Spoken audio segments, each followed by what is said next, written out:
L'instituteur me demanda « Qu'est-ce enfin que cette sociologie ? Quel est ce grand et dernier secret ? Et tel que, si on l'ignore, on ne sait rien de rien. Ce ne sont pas quelques remarques sur les étranges opinions des sauvages qui peuvent porter cette ambition despotique. Où vont-ils ? À changer la politique ? Mais dans quel sens ? À quelle fin ? Ou bien est-ce une mode qui passera ? Je lui répondis. La sociologie est présentement un fanatisme. Comte a mis en place une grande idée, certes, qui est comme la physique de nos sentiments et de nos pensées. C'est que l'homme n'est homme que par la société des hommes, laquelle est autant naturelle et inévitable que le système solaire, avec lequel il nous faut bien tourner. Ces grandes vues accablent, si l'on n'est pas armé de sciences vraies. Comme on a adoré longtemps le soleil et la lune, on risque aussi, par premier mouvement, d'adorer la société. Il ne faut pas moins que l'esprit positif, progressivement formé par la série des sciences, astronomie, physique, biologie, pour dominer cette nécessité sociologique, si proche de nous, si intime, si émouvante. Par exemple, il ne manque pas d'esprits qui ont été écrasés par l'hérédité biologique. C'est qu'ils ne la connaissent pas bien. La physique et la chimie, en apparence, nous enseignent l'esclavage par une vue sommaire de ces grands tourbillons d'atomes qui nous emportent. En réalité, ces sciences nous enseignent la puissance, et, comme dit Bacon, l'homme triomphe de la nature en lui obéissant. Mais il faut savoir bien, et correctement, et beaucoup, pour ne point tomber dans un désespoir physico-chimique. De même, et à plus forte raison, les études biologiques exigent un esprit fort, et déjà préparé. Celui qui sait réellement soigne et guérit. Celui qui ne sait qu'un peu s'épouvante, imagine qu'il a toutes les maladies, et voit des microbes partout. Encore bien mieux, l'apprenti de sociologie prend peur de ce grand organisme, dont il n'est qu'une pauvre cellule. Au lieu d'essayer de comprendre, il prêche et déclame. C'est un prophète, c'est un vrai croyant.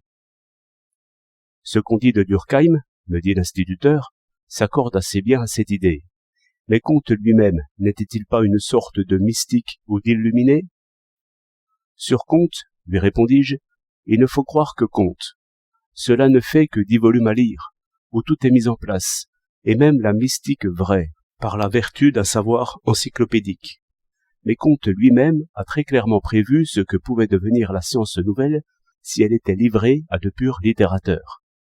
Qui n'est pas astronome, physicien et biologiste, ne le croyez jamais quand il traite de sociologie. Sombre fatalisme, sombre fanatisme. Qui répond merveilleusement, si je ne me trompe, dit l'instituteur, à la tragique expérience de la Grande Guerre. Car les hommes y étaient aisément illuminés et désespérés, non sans un bonheur farouche et inhumain, surtout ceux qui, au lieu de faire, n'avaient qu'à penser et sentir. Et vous me faites penser que les sauvages, indigeste nourriture de nos sociologues, sont des fanatiques de ce genre-là, fous de tradition, de rumeurs, d'imitation, d'opinion, et cela faute d'un savoir réel de toutes ces choses. Nous y voilà, lui dis-je. Il faut ici des yeux secs, un régime positif de l'esprit, et ne point du tout prêcher, ni se croire. Car s'il est dangereux de sentir les microbes et l'hérédité en son propre corps, il est plus dangereux encore de reconnaître, en son propre fanatisme, la présence et la puissance du monstre société.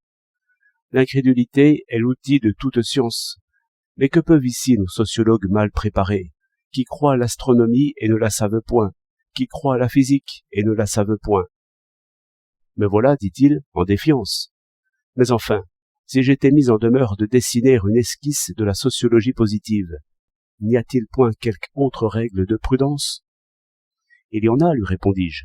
Comte avait aperçu que l'esprit sociologique n'était autre que l'esprit d'ensemble, et cela revient à soutenir, contre toutes les tentations de l'étude spécialisée, qu'il n'y a qu'une société.